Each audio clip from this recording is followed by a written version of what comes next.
Hello and welcome to the Items and Abilities Guide. In this video we're going to try it in sections. We'll do one ability and talk about the items associated with it. So this video we're going to talk about Genji's Butterfly Wand. This one right here. Butterfly Shot, whatever. So, does 60 damage, attack speed 75, which is 0.8 seconds. Every 0.8 seconds you can attack. And the range is 74. So 7.4 I mean. So 7.4 is that, round numbers. And what's interesting about the butterfly shot is that it doesn't do 60 damage all in all. It does 60 damage per direction it goes. So each time it goes there and goes back, it does the 60 damage twice. So you can actually do 120 damage to make up for that slower attack speed. What really makes the butterfly shot interesting is that it kind of follows you. If you get too far away, it will come back to your wand no matter where you are. It will try to follow you back. So you can actually kind of combine that. Try to make an example of that. You can actually have multiple butterflies out at once. Like so. So you can kind of combine that if you're being chased or if you're being knocked around quite a bit. You kind of punish people who are trying to chase after you and deal more damage. And if you have more damage built onto your wand, it will really show the pain. Yeah, so we'll talk about the first item, the Storm Drum. Can be bought twice, 160 silver each. And it makes a little cloud, which does 22 damage each time. 200 attack speed means 0.3 seconds. The cloud only lasts for about 2 seconds, and the cooldown is roughly 5 seconds. So it's not every shot the storm cloud appears. Anyone who's caught in it, multiple people, multiple droids, Awesomenauts, they each take 22 damage per 0.3 seconds. And size is fairly decent, about 7.2. It works very well if you end up being the main guy attacking the lanes, or if your allies can help clearing lanes. Because your basic ability can pierce, it can go through multiple people.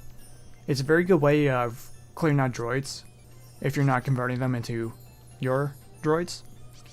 It's very good to get because it kind of makes a very good area denial item. I tend to use it quite a bit. Very rarely I don't use it, either when someone else can take care of droids quite easily, or if I'm going primarily against enemy Awesomenauts. Other than that, it makes a good area denial. People tend to stay out of it because they think it does a lot of damage. Not a whole lot. It can add up if you stay in there and not pay attention to it. You can get a last hit if people aren't paying attention, but it doesn't do as much damage as people think. The storm cloud is quite menacing, although not that harmful. The droids, to people who do stay into it, it does build up and helps either getting last hit or just for taking out droids. Okay, plastic praying beads can be bought twice, 120 silver each. Adds 10 damage to your butterfly shot.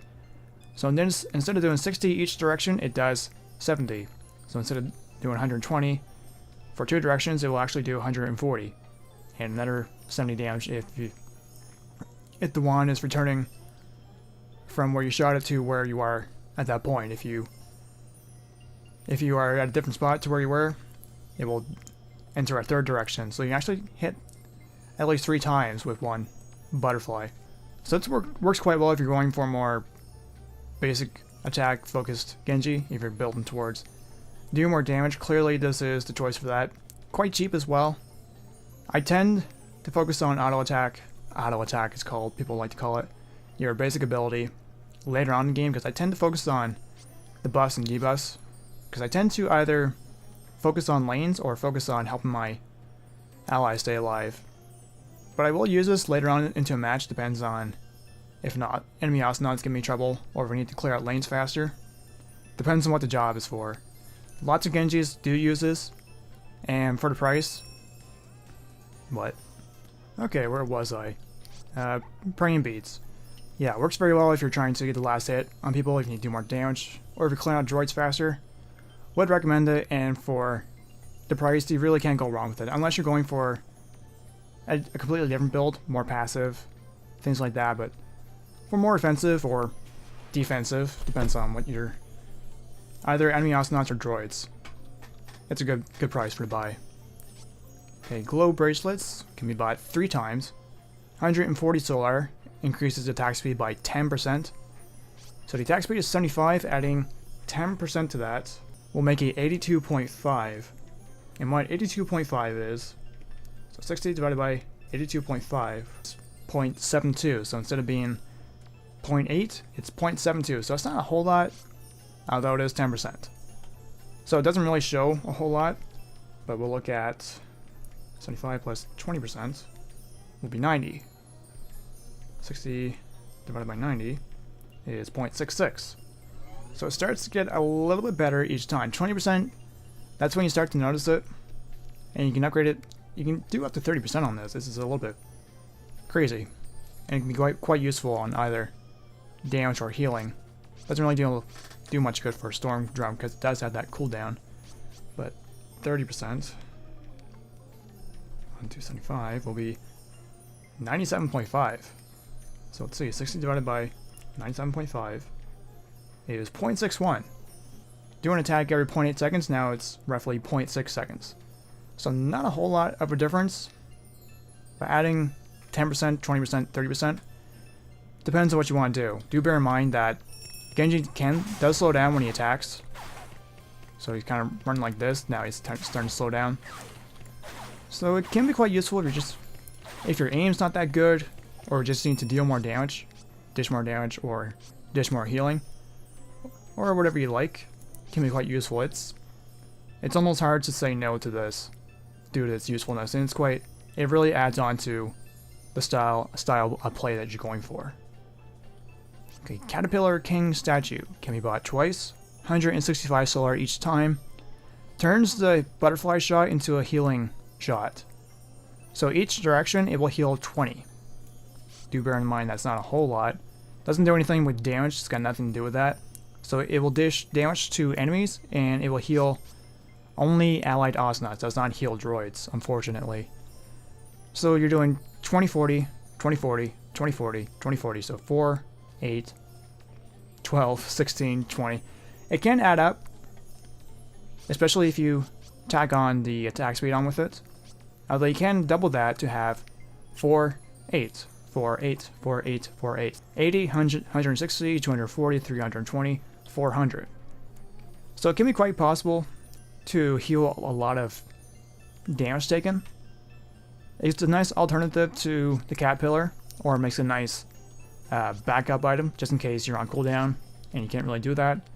Or if you're on cooldown for one of these, just the nice thing about that is that there is no cooldown. It just depends on how fast that you can wave your wand at people. The only thing about it though is you do have to save your allies. So if you're going for more droid focused build, doesn't seem to work all that well. However, if you're trying to be more of a healer and you don't want to be Boltar for whatever reason, that's what makes you more of a healer.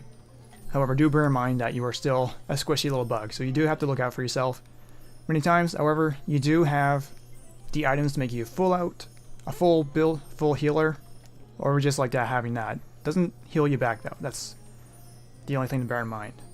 So if you want to go for more passive support, offensive playstyle, if you want to stage your Awesomenauts while they try to get some kills, feel free to use that. Just bear in mind that you may have to give up a item that you may want to use, because you can only pick 3 items per belt. Okay, Space Hippo Manure Incense. Delicious. 165 solar. Adds damage over time. So damage over time is that yellow that pops up in your health bar.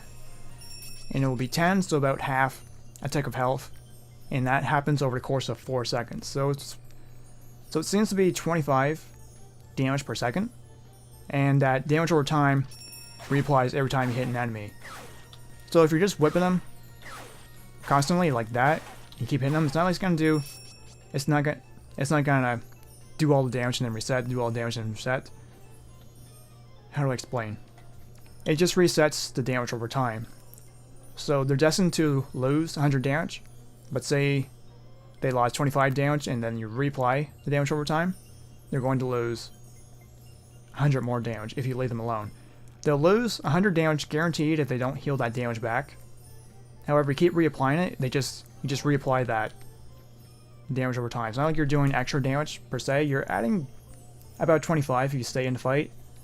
Works very well for getting that last hit if you need to escape. Kind of a more fire and forget. I don't use this as often as I used to now. I tend to focus more on Storm Drum because a lot of my allies tend to focus on killing Awesomenauts, so it usually ends up me being the one taking out droids more.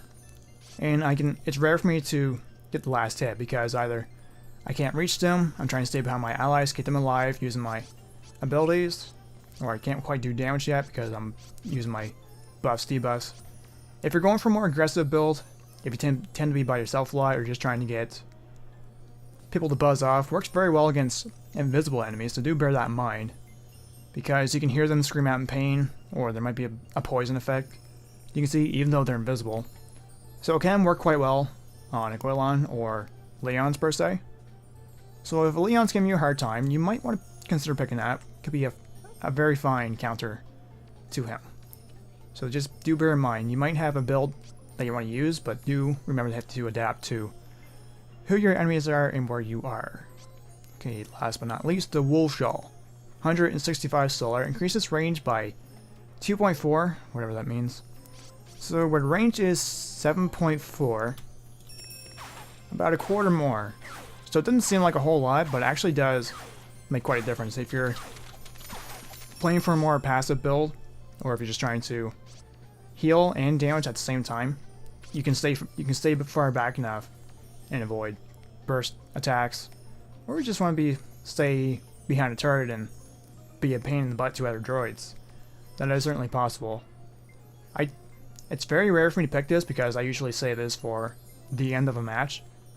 However, some matches I played tend to be when I'm halfway through the course of my build.